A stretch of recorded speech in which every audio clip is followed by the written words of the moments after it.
All right. Last people that Do you need any help? We got a truck. No, he's just wound up.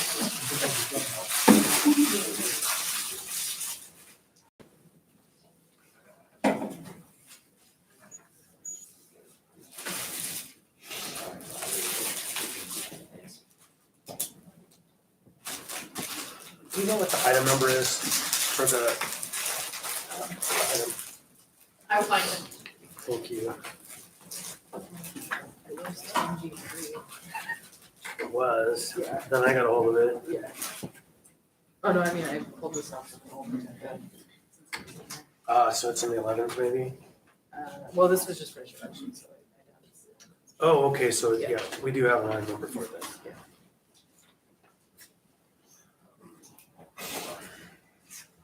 I was just saving the paper because I grabbed this out of my That's good. and then forgot about it until yesterday. So. We'll get started in just a minute. 14I. What's the actual item though? Because we don't have that yet. AR 2023-235. And it's item what now? 14I. All right, now we're ready. Do we only have Mr. Johnson on the phone? Anyone else? Mr. Johnson, correct. All right, thank you. So good afternoon, everybody. This is a work session of the Anchorage Assembly. We're here to meet to discuss AR 2023-235, which is item 14I on the agenda for the meeting of August 8th. The item is the Heritage Land Bank 2023 Annual Work Program and 2024 to 28 5-year management plan. We'll go ahead and do introductions, starting with Mr. Salt. Randy Salt. Karen Bronga. Daniel Bolland. Anna Chris- Brawley. Christopher Considine on the phone. We have Mr. Johnson. Here. All right, anyone else on the phone? Hearing none. Okay, why don't you go ahead and introduce yourselves? Tiffany Brigg, Acting Real Estate Director. Emma Givney, Land Management Officer for Heritage Land Bank. All right, so in years past, we have just kind of worked through the plan. We have discussed what's staying the same, what's changing, what's moving up. But I see you have a presentation, so we'll let you go ahead and take the floor. Thank you. Good afternoon. Like I said, I'm Emma Givney, and I am a Land Management Officer for the Heritage Land Bank. And I'm here today to present the 2023 Heritage Land Bank Work Plan. First, I'm going to give you a basic introduction to HLB. Then I will present the work plan, first going over the code requirements, followed by the process that has been completed so far. Then I will give a basic overview of what to expect in each chapter. Lastly, I'm going to present in more detail a few of our biggest accomplishments since the last work plan, as well as our top priorities for the coming year. Next slide. Have to be on that screen. There you go. Okay, to start off, since we have a few new assembly members, I wanted to give a brief introduction to Heritage Land Bank. HLB was established in 1983 and is a division of the Real Estate Department. It is a self-supporting, non-tax funded agency. HLB's mission is to manage uncommitted municipal land and the Heritage Land Bank Fund in a manner designed to benefit the present and future residents of Anchorage, promote orderly development, and achieve the goals of the comprehensive plan. HLB currently manages over 12,700 acres of municipal land, the majority of which has multiple development limitations. Title 25 of the Anchorage Municipal Code contains the statutes pertaining to public lands and is the code under which HLB operates. Next slide.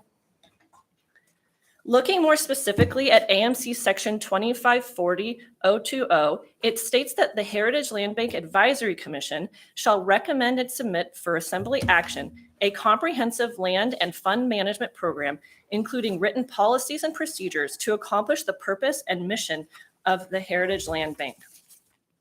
It goes on to further expand on the 3 minimum requirements that this document should contain. One required element is the annual work program. This work program is to include proposed activities for the coming year, including land transactions such as acquisitions, transfers, and disposals, as well as management objectives and financial projections. It shall also include a review of the previous year's activities, including financial information and land transactions. The second element required by code is the 5-year management plan. This portion should include the potential long-term activities and objectives, as well as a 5-year financial projection. The third and last code requirement are the HLB policies and procedures to govern the management of the HLB fund and land. These three elements together are what we colloquially refer to as the HLB work plan and what we are presenting to you today. Next slide.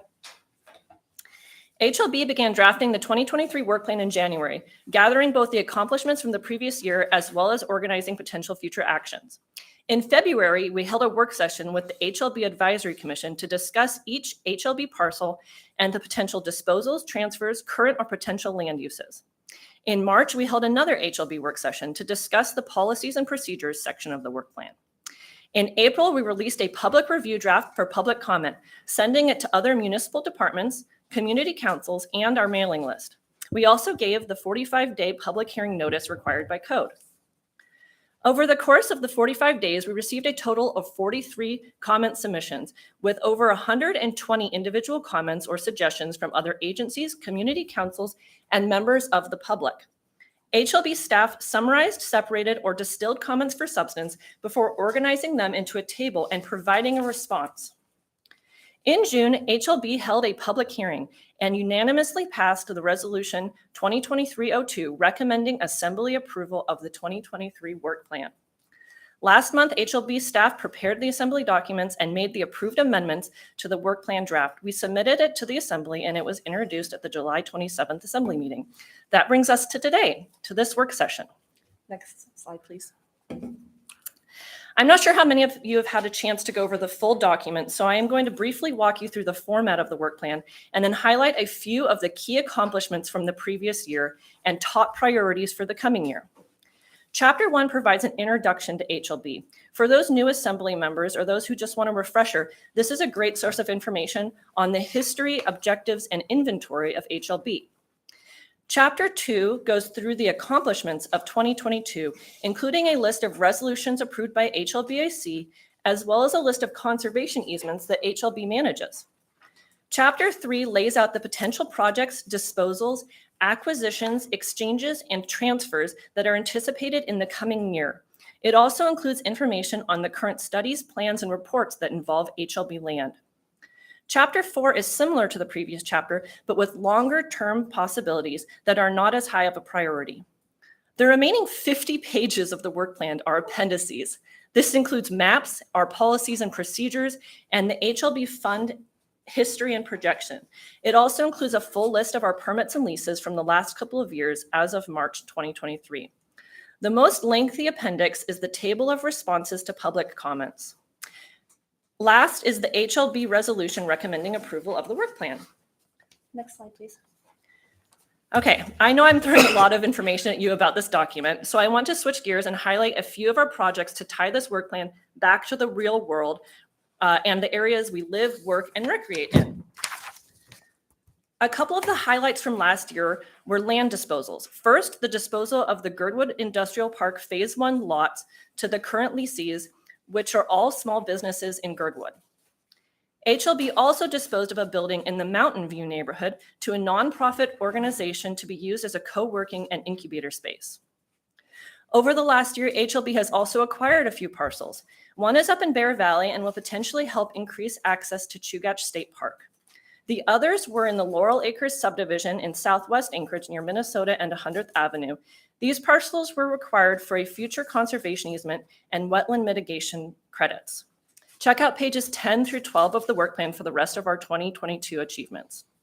For the coming year, I have a few projects I want to highlight. First, the Girdwood Industrial Park, also known as HLB Parcel 6-057F. This tract is one of the only areas zoned for industrial use in Girdwood. It is a vital part of the local economy and a top priority for HLB in the coming year. While Phase 1 was finished several years ago, portions of Phase 2 and 3 were only partially completed. Future plans for the industrial park will begin with community conversations with GBOS, industrial park permittees, internal agencies, and the HLB Advisory Commission. Another project in Girdwood I'd like to highlight is the project we are working on with Girdwood Community Land Trust in the South Town site, HLB Parcel 6-076. This project is strongly supported by the community and the Girdwood Board of Supervisors.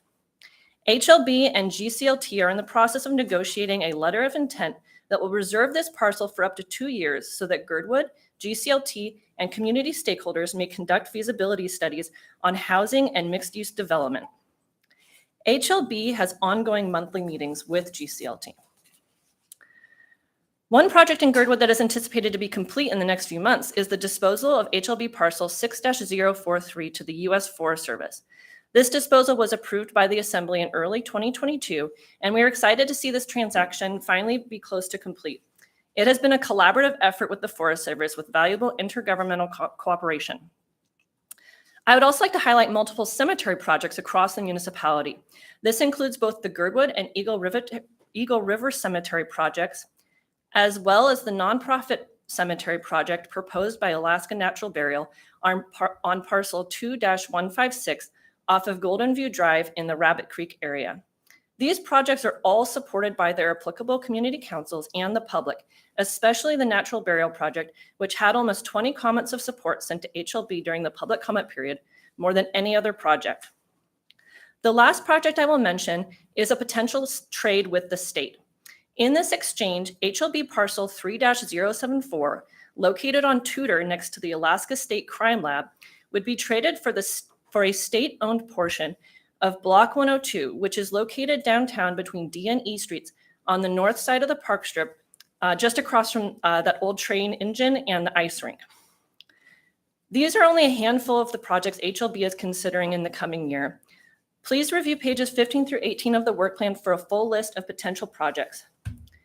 And one last thing I'd like to mention is we have online interactive maps. So as you review the different projects and properties that we've been working on, it may be helpful to look at information such as zoning or wetlands. You can find a link to that at our website, muni.org/HLB, or there's a QR code on the regional map on page 29.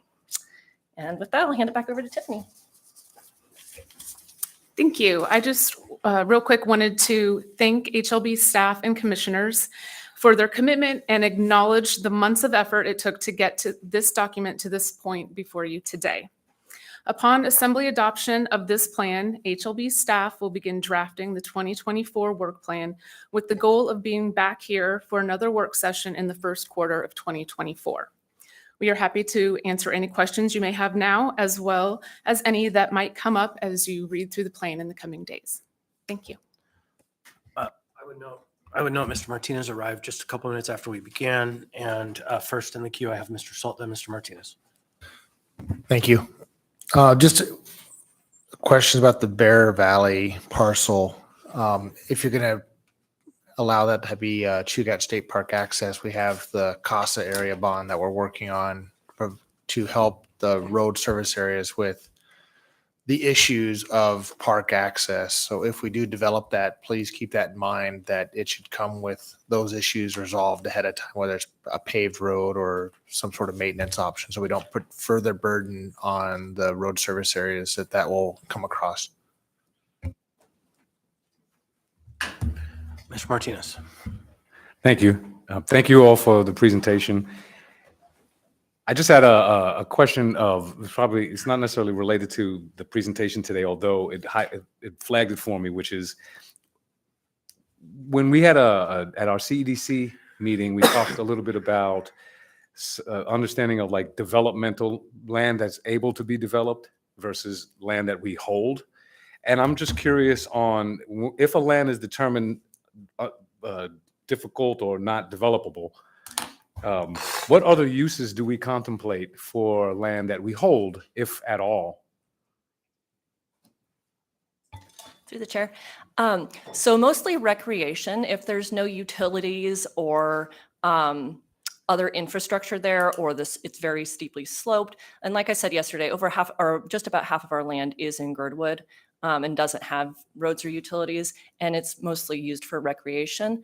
And a lot of it is I guess what you call undeveloped recreation. So there's not formal trails or parking lots or trailheads or anything like that. Thank you. There's one other use that I think is the most common use, and that's watershed. It's actual wetlands mitigation or holding for other developments to be able to be successful. And so there's kind of it's a bank within a bank, if you will. And so I think that's probably the number one use outside of the soft recreation, people going on top of it, that I hear about.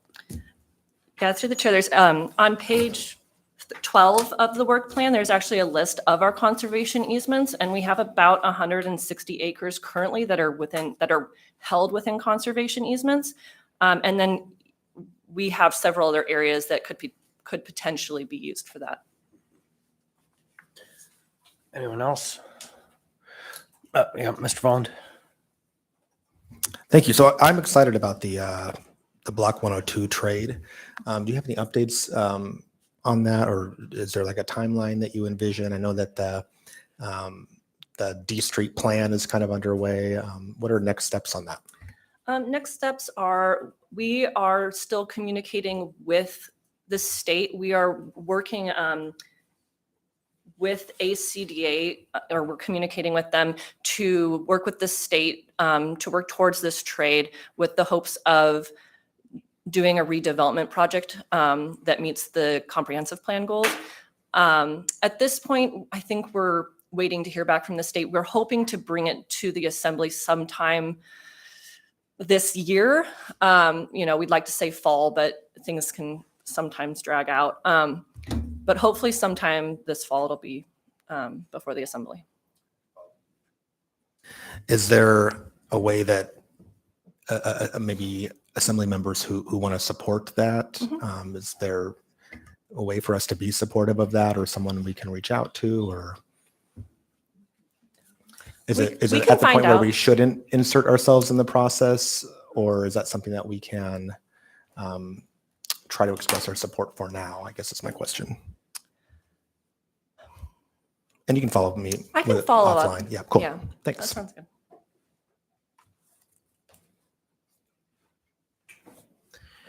All right, Ms. Brawley. Yeah, and I'll say I have a bunch of questions. That some are specific to the work plan, some are more general, and then so I can also get in and out of the queue too. I don't want to monopolize, but as I was reading through to understand HLB's overall purpose, I was curious what kind, because I saw that there's funding for land use planning activities, and I wondered, because I understand there's limited uses for the fund that you guys, contribute, like add to and take out of. Are those only for site-specific properties, or could HLB funding be used for a more area-wide planning effort, also recognizing that it would need to have a nexus with HLB properties? As far as I know, I think it's only been site-specific studies. The one that comes to mind is Girdwood. We have a South Town site plan and the Crow Creek area plan. Those were both funded by HLB. And we work with long range planning and Imagine Girdwood as they're working on their Girdwood area plan update. But we are not I'm pretty sure we're not a financial contributor to that.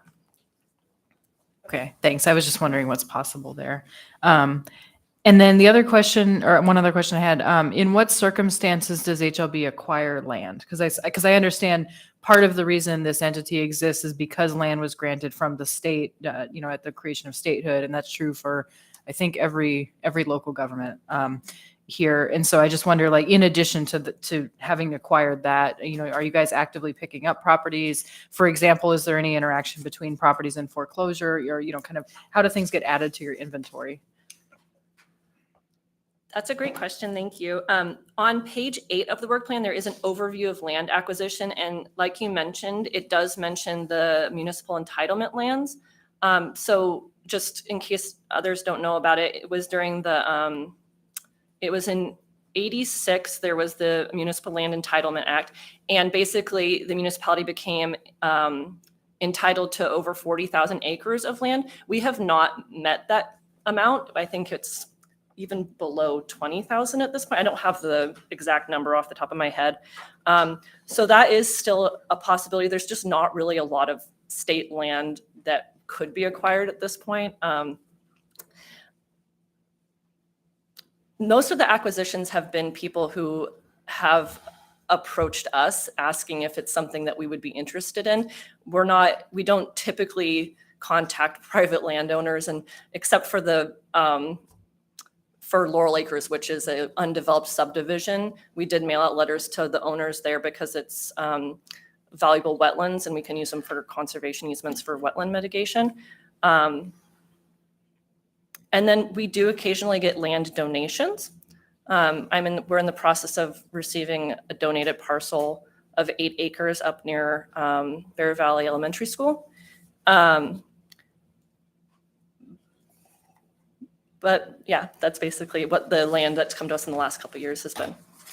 Okay, thank you. Yeah, I was just curious because I don't know much about that entitlement system, but I know I know a lot of local governments have not had all of it conveyed, even if they have identified the lands that they want. So I was just curious how that works in the muni. And I guess on that point, then I understand the purpose of a land trade, but is that are there circumstances where those lands could be identified as part of that entitlement process and then not taken but conferred from the state to the muni? I think that's something we should look more into. I think that is definitely a avenue for acquiring more land. It's just a matter of if there is land available out there that the state would be willing to trade or give, whatever. Yeah. Yep, go ahead. And then this is drilling down into the actual work plan. So I noticed there was discussion about contamination on HOB properties, and I appreciate the partnering with the planning department on the EPA brownfield, basically cleaning up those properties. And then I saw throughout it mentioned that there was contamination. I was just curious, what's the most common or common types of contaminations that you're seeing? Is it old gas stations, or kind of what is the nature of those? And is there some that are more common than others? The ones that come to mind are, we own a few parcels on the corner of Tudor and Lake Otis, which is where there was an old Chevron station and a dry cleaners. So I think that's the most common contaminants. So basically old commercial uses, not something Correct. like serious contamination or industrial contamination. Correct. Okay, thanks. And then one more question. This is specific for West Anchorage. And I'm not asking this because I've heard any new information, but I know for many years there was discussion and controversy around a land trade with the airport, I believe. And I don't know if that was specifically HLB lands. I just know, or the land swap. I know that's been an issue in the past. And so I just want to specifically ask, is that, because I know you guys do engage with land swaps generally, is that in this work plan at all? That's not something we're actively pursuing at this time. So it's definitely not in the one-year plan. Sometimes we refer to possibilities in the 5-year plan. I can double check real quick. But I don't believe we mention it in this plan, no. I don't think most of that was HLB land, but I know what you're talking about, but no, there's no plans right now for that. Yeah, thanks for clarifying. And I know as a West Anchorage representative, I feel compelled to ask about that once in a while. So thank you. So, okay, Mr. Salt. How's your board doing as far as open seats and? Okay, we have a 7-member advisory commission. We currently have 5 members who are confirmed. I believe that one is has applied, and if you guys remember, it was up for confirmation, and then it was decided to postpone that until there was 2, I believe. I am not sure of the status of the 7th seat. Right now, we can still function because we have to have a 4-person quorum, and we've been able to have that at all of our meetings so far. So not critical, but you could use some help. Yes. And just a side note, in October, we will have a vacant seat, and we will need a new Girdwood representative.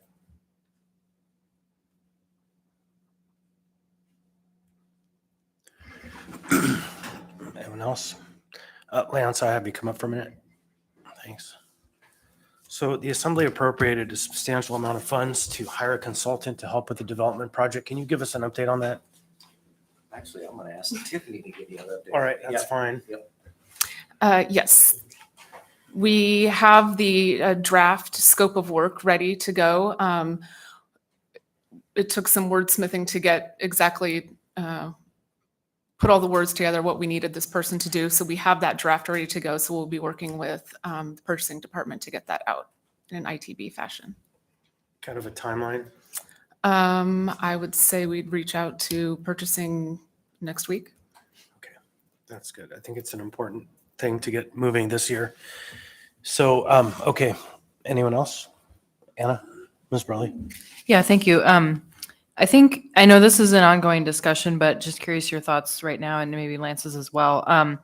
How can the municipality, well, I guess the rest of the municipality and HLB really partner on figuring out how to incentivize housing development, and especially thinking about, a lot of the issues that came up, for example, during the Holton Hills project is how do we get multifamily housing? How do we get more rental housing? And I'm not trying to relitigate that project, but I think it's a question that's relevant to Girdwood because that is where half the land is.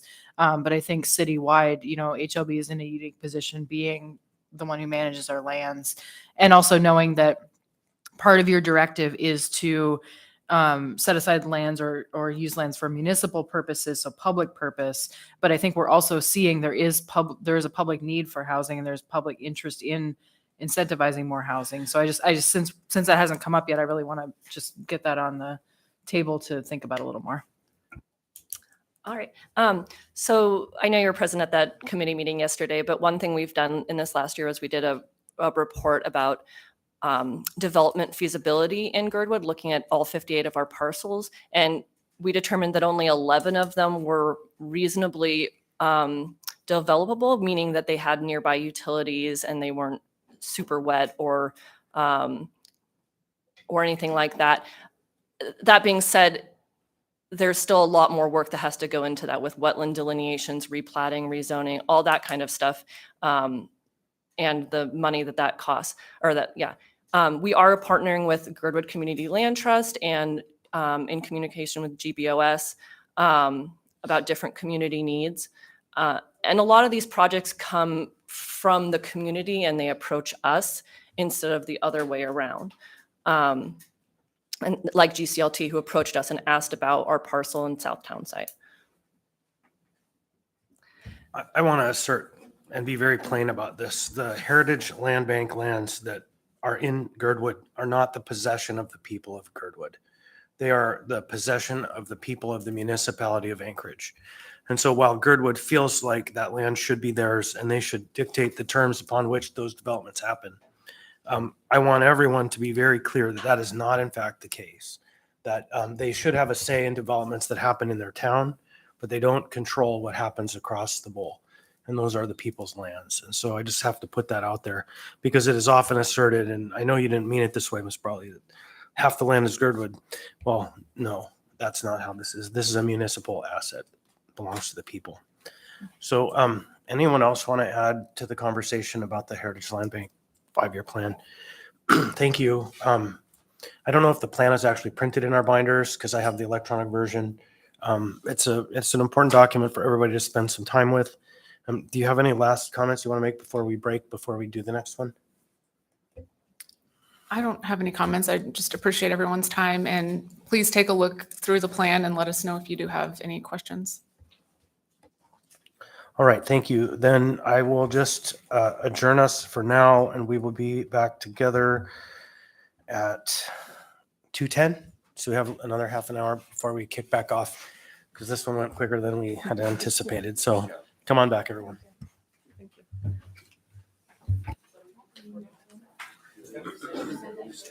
Oh, yeah.